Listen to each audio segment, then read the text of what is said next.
Today's invitation is an invitation that is all about tuning into the feminine energy within.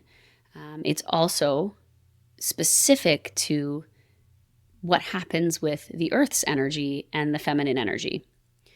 So every person has both feminine and masculine energy within you, within us. And whether or not you identify as a female or a male kind of determines what kind of energy is more present within you. So we all have the centripetal energy that is the upward and inward energy of the feminine. And that's the energy that we receive from the earth. So the earth has these two energies that it's generally playing around with. And one is centripetal and one is centrifugal. Centripetal energy is spiraling upward and inward. And that's the feminine energy. Centrifugal energy is the energy that we receive from the heavens or from above. And that is an energy that is spiraling downward and out. That's generally the male energy. Those energies are present in everybody. But in women, the one that is more present and the one that is stronger is the centripetal energy, the spiraling upward and inward energy. And that's the energy that we receive from the earth. Now, this energy is so strong in women that it physically draws things to us. It physically draws our children, our family to us, even when we don't want to, even when we get on that phone call and just want a few moments of quiet or a few moments to ourselves. Inevitably, that's when they need us, right? And it's because of this centripetal energy that we have drawing people, drawing things to us. And it's a beautiful thing. It's an absolutely beautiful thing. But sometimes we do just kind of want that energy for ourselves, right? Sometimes we want to have the alone time. So I'm going to take you through today a practice that you can do to help you manage that energy or kind of harness that energy so that when you have those times where you don't want to be disrupted, you can be in control of that energy a little bit, I guess. This is something that I've done for quite some time, and I would do it when my kids were very little, very young. Once I learned this trick, I started using it, and it actually works very well. 99% of the time, I would say. So we'll get to that in just a moment. But for now, I want to talk to you a little bit more about the feminine energy and the earth's energy. Feminine energy and the feminine pull of the earth's energy is centripetal, which means that things are drawn towards us. This energy, it is a drawing in, which doesn't just affect the people in your life and drawing them towards you, but it actually gets much bigger than that. So once a woman finds the courage and the ability to articulate her heart's desire, to articulate what really makes your heart sing, what really you're supposed to be doing in this world or who you need to be. And, I like to call this those intentions that we set. A lot of times, the intentions, as you know, and as you've heard me talk about, intentions are not just things to check off your list. They're not goals to achieve. They are a way of being or a way of aligning your energy with your heart's desire, with those things that make your heart sing. And for years and years, I think back when I first started my business, I used to have these little note cards that I would send new students that had the little quote that said, "Do something every single day that makes your heart sing." And I love that. And I do believe that. And when a woman gets the courage and the ability to speak her truth and to speak life to what really is inside that heart and what really you want to be doing in this world, there's nothing that can stop you to bringing that into fruition, to bringing that into actualization. The electromagnetic field around the heart is actually 5,000 times stronger than that of the brain. 5,000 times stronger. The electromagnetic energy field that resonates with the heart, with drawing things in that are on the heart, is 5,000 times stronger than that of what we can think, of what we can consciously come up with and think through and overthink the plans and consciously think that we want, because that's what life is telling us to think, or that's what life is telling us that we want.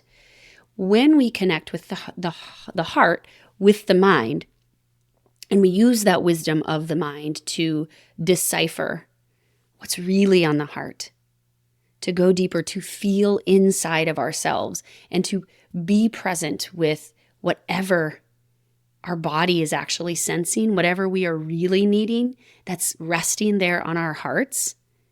The ability to draw it in is unstoppable, simply because you're a woman, because that's the energy that we draw in.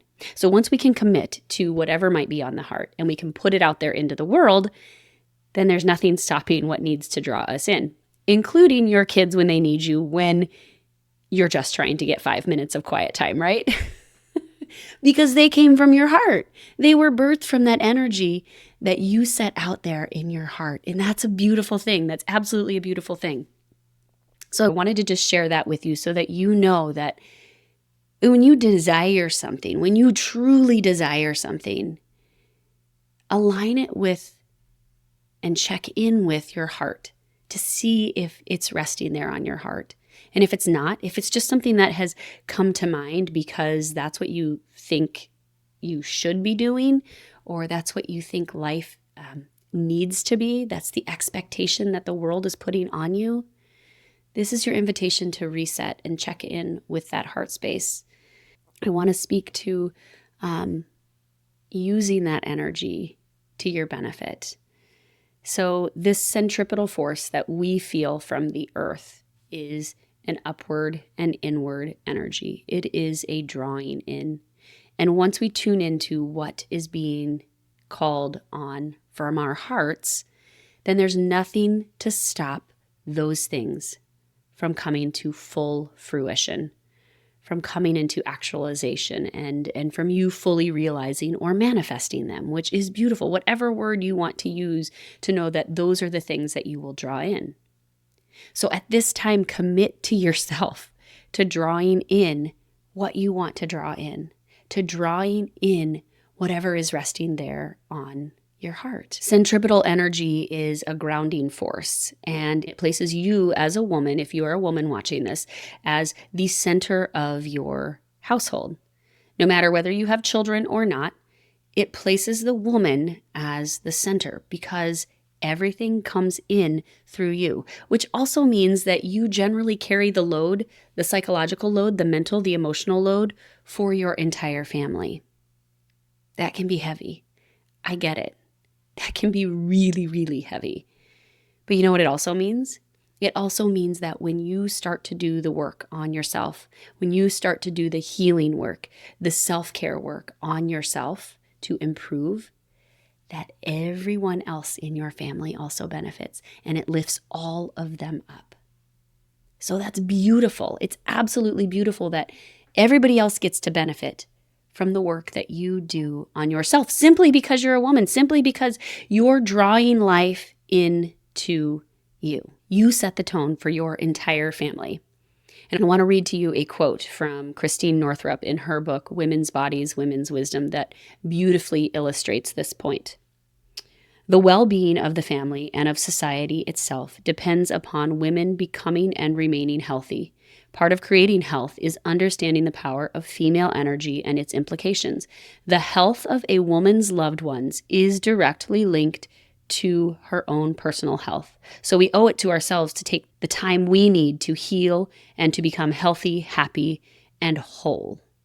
You absolutely owe it to yourself to take time for your health to become healthy, happy, and whole. That being said, you need to allow yourself time to reset daily, and then to take longer periods of time, longer resets when you have the time, when you create the time. Because I'm going to tell you, you probably are always going to have a reason not to have the time.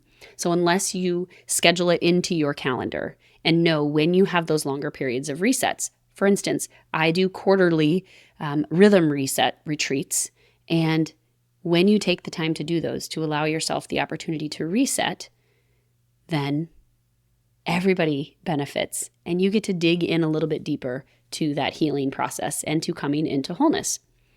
Even on a weekly basis, though, taking at least one day for a longer reset is beautiful. Maybe that's taking an hour instead of 20 minutes. Maybe that's taking 2 hours or 3 hours if you have the luxury of doing that. Maybe it's taking a whole day. But whatever you do, allow yourself regular, not only daily resets, but chunks of time that are a little bit longer so that you can explore healing yourself and becoming more whole. Because once you do, it impacts the whole rest of your family. And I know what you're saying, like, oh, but I just want 20 minutes, or I just want 5 minutes by myself without my kids, or I just want to slow down for 5 minutes and be able to be still, or I've only got 5 minutes. I don't have a lot of time.